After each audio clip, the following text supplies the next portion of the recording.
श्रीकांत शिंदेंच्या उपस्थितीत डोंबिवलीत महायुतीच्या पदाधिकाऱ्यांचा मेळावा भरला। या सार्वजनिक बांधकाम मंत्री रवींद्र चव्हाण यांच्यासह भाजप जिल्हाध्यक्ष नरेंद्र सूर्यवंशी, लोकसभा प्रमुख शशिकांत कांबळे, शिवसेना शहर प्रमुख राजेश मोरे यांनी हजेरी लावली। यात श्रीकांत शिंदेंना निवडून आणायचं आवाहन भाजप पदाधिकाऱ्यांनी केलं। वर्ध्यातून राष्ट्रवादीकडून लढा अशी ऑफर शरद पवारांनी काँग्रेसचे माजी आमदार अमर काळेंना दिली आहे। अमर काळेंनी पवारांची मुंबईत भेट घेतली। वर्ध्याची जागा महाविकास आघाडीत राष्ट्रवादी काँग्रेसकडे आहे। ही जागा काँग्रेसला सोडावी या मागणीसाठी काळेंनी पवारांची भेट घेतली।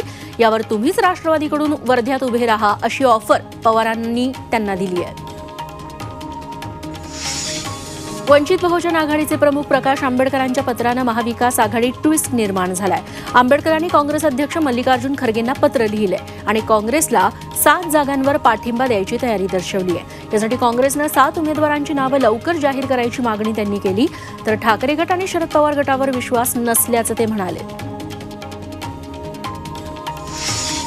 अकोल्यात भाजप खासदार संजय धोत्रे यांचे सुपुत्र अनूप धोत्रेंना उमेदवारी जाहीर झाली आहे। त्यांची ही पहिलीच निवडणूक असल्यामुळे त्यांनी कुटुंबासोबत शहरातील राजराजेश्वर मंदिरात महादेवाला जलाभिषेक करून निवडणूक प्रचाराला सुरुवात केली।